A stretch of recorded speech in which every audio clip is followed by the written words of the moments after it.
So let's start the timer. All right. So at this step, we got our major proportions down, and we got our darks separated from the lights. So now we're going to address the values. So remember, I've mentioned before that we want to keep all our values separated. Therefore, we split our initial brushes in two.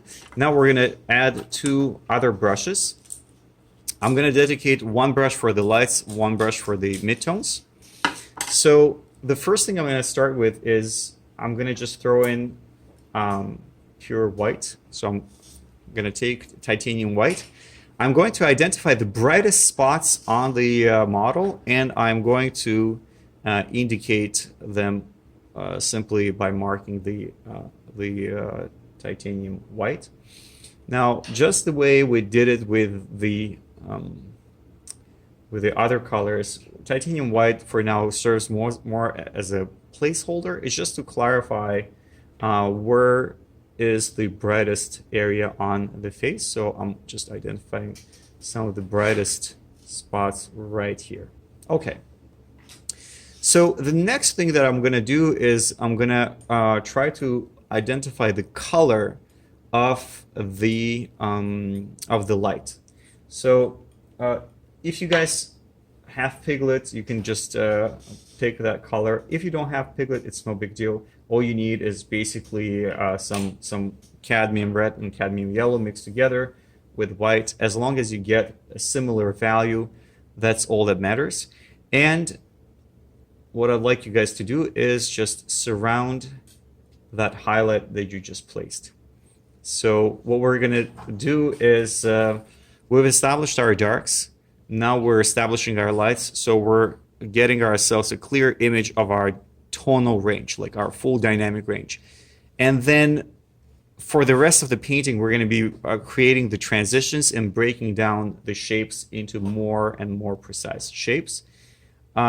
So right now, the colors that I've described, the only thing I want you guys to do is simply surround your highlights that you just created. Don't go too far. Don't start filling in the entire forehead. Make sure that you stay in that limited zone only around the highlight.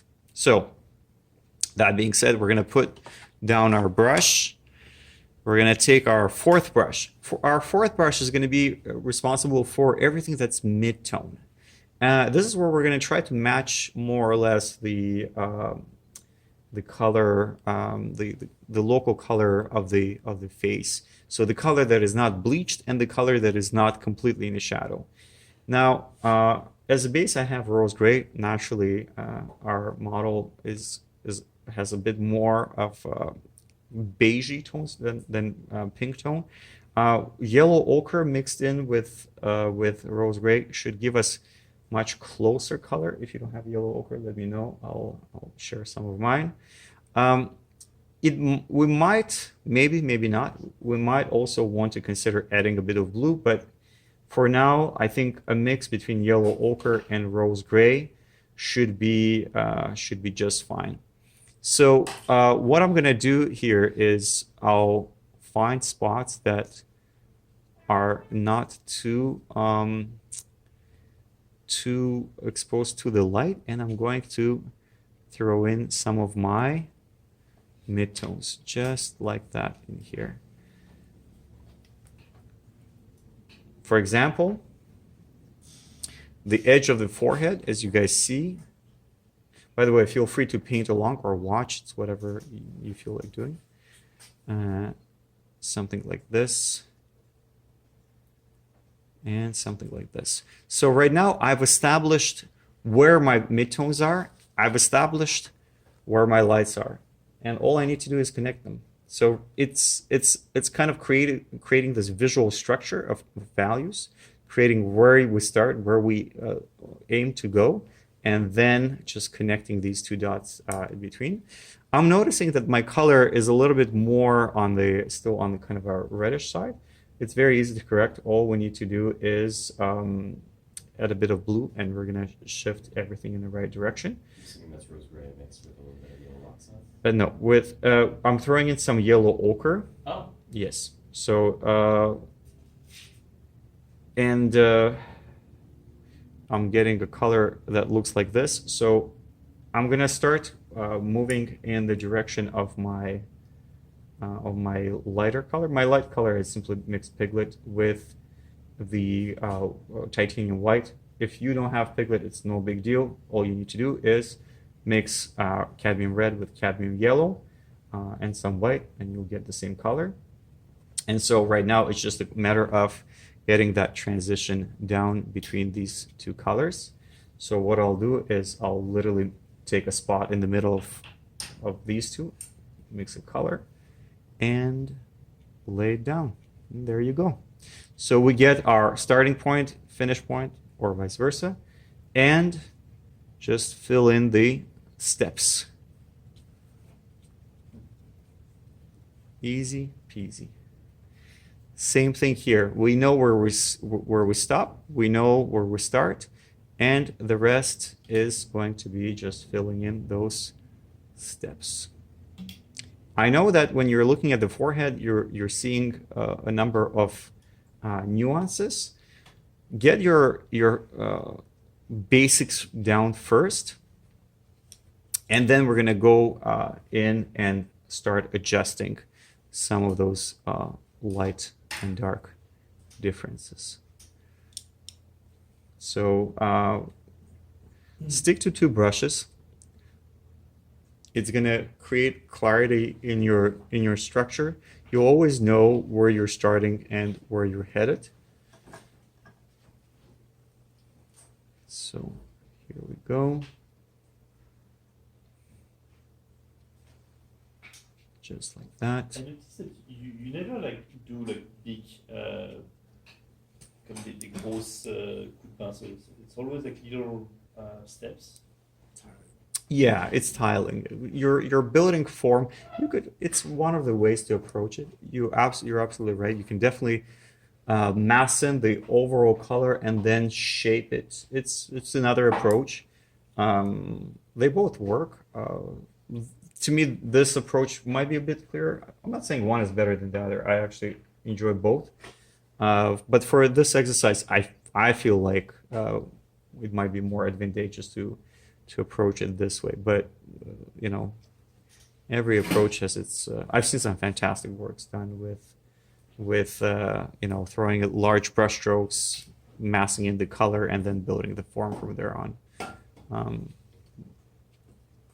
The result actually is pretty similar. So now we're gonna put aside our highlight brush, and we're gonna take our brush that was responsible for the transparent yellow oxide. So now we're gonna create another set of transitions. So for example, the nose bridge is in the shadow. It's not receive any light. So now we're gonna create transition between the shadow under the nose bridge and the forehead. So at this point, our goal is to simply look for transitions that are easy to identify and just connect those colors. Okay, there we go. Next, the eyes are, you know, there isn't much light on the eyes. It's actually the upper eyelid that is lit, and the rest of the eye is in the shadow. I know that the lighter eye color feels like there's this gray that's popping out. It's actually very muted, and it only looks like it's popping out because it's surrounded by the dark pupil. But otherwise, you know, the whole thing of the eye is pretty much covered with shadow. So the main thing we're going to focus on is going to be the upper eyelid. And I'm going to take my rose gray because it matches to the overall color and value of the upper eyelid. It's not as bright as the forehead, except there's one sharp highlight. So what we'll do is we'll mark down the overall value first, and then we could go in and add that highlight if needed.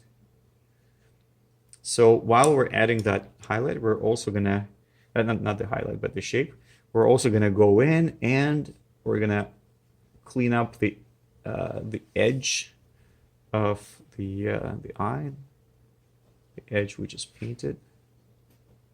Okay, and then you see that there is a highlight on the edge of the lower eyelid, but under that edge we see a bit of that shadow, so we'll mark that with yellow oxide for now, and we'll continue onto the cheekbones. Okay, so I'll just mark the brightest part of the cheekbone. Now, I have a question for you guys. In your opinion, is the cheekbone here, I don't know if you see it on my screen, same as a forehead, brighter as a forehead, or darker than the forehead? Darker. Let's keep that in mind, because when we're putting the lights, even if locally it might feel like it's a very bright spot, always compare to your lightest light. Which is why from the very beginning we made sure to establish our brightest light so that we could always compare and ask ourselves this question. Same thing goes for the darks. There is a reason why we have our dark shadow, dark background rather marked, so that we could identify the values of our shadows. Even if we really want to put a lot of darks in the shadow area of the ear or the cheeks, but in comparison to the background, it's significantly lighter, so that allows us to orient ourselves in the on the value scale. So now that we established that this is our lightest area on the skin, on the cheekbone, so now it's going to be the question of transitioning color from here to here. This is our lightest light, this is our darkest area. So now the rest is just a matter of connecting. And at this point, it's also reading the color change, because there is a bit of a, the hue will shift. You know, in some areas we'll have more reds, in some areas we'll have more cooler tones. So what I'll do is I'll go back to my shadow around the cheekbone, and then I'll create another color sample here. Now, this area feels a little bit on the cooler side, so I'll actually throw in some yellow ochre, and I'll put a touch of ultramarine blue. And when I say a touch, I mean it. Don't turn your color into blue. It should be just slightly on the greener side. I don't know how much you see it on the screen, but in any case, it should be a bit on the cooler side.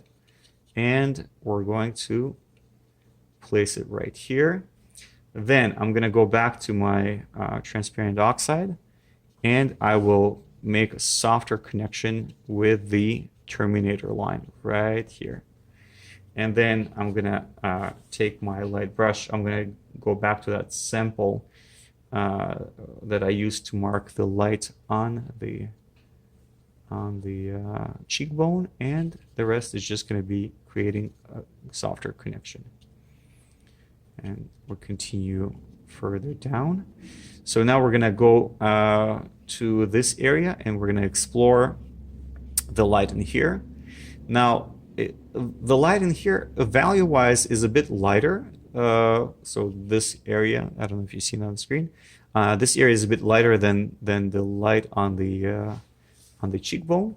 Not by much, but most importantly, it shifts hues. It's more on the red side.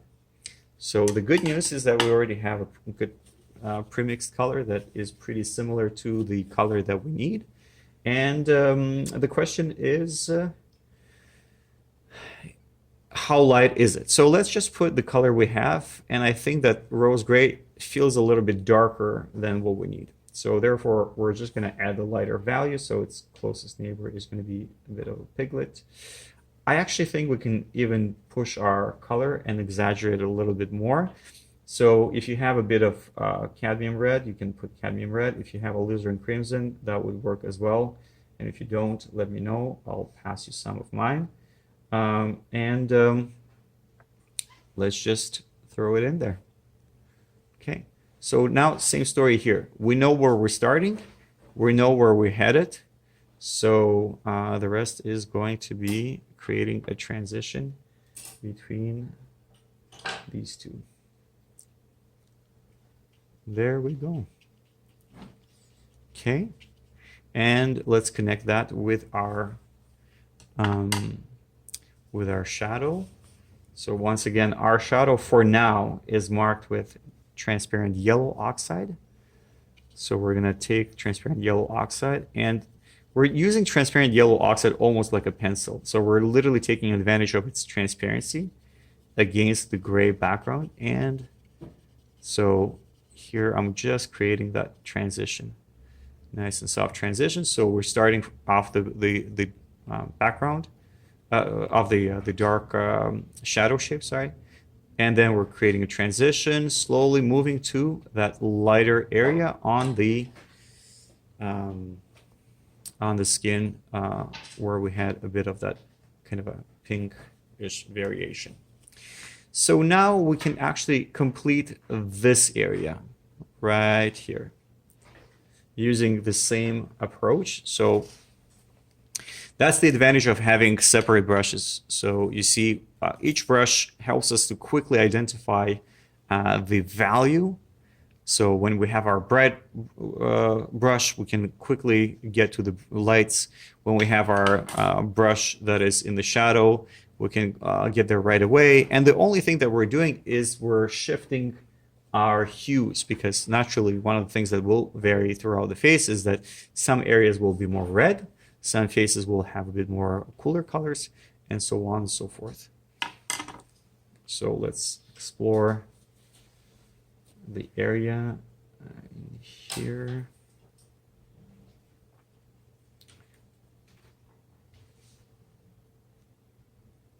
Okay. So this part will have a bit more of cooler colors, so I'm just going to throw them in.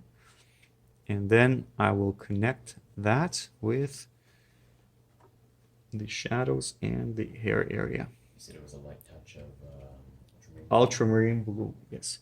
You've got to be, so when you guys add ultramarine blue, please be very careful. Add little, see how it feels. And then if you feel like you need more, then add more, because you also don't want to paint his face green. It should be just cooler than your warms, that's all. So we have this, and then we're gonna shift here towards the lights, and there we go, and there we go. Okay.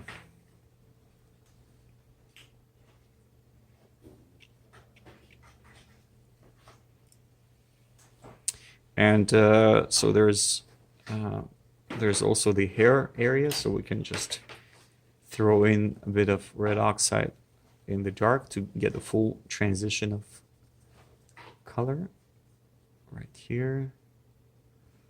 All right, and then inside the eye socket, I'm gonna throw in some of the transparent oxide to separate the darker parts in the shadow, and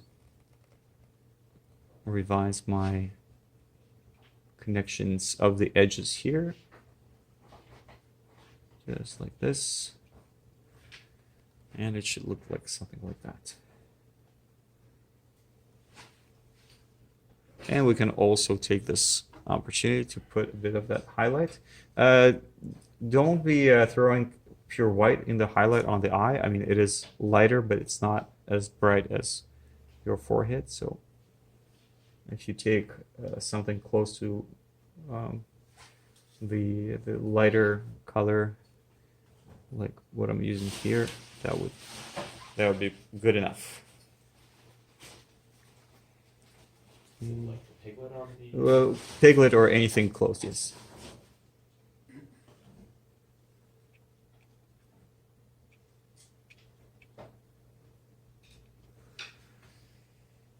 Okay, so I'm gonna, there are 7 seconds left. I'm gonna walk around, make sure everybody's on the same page, and then we will continue.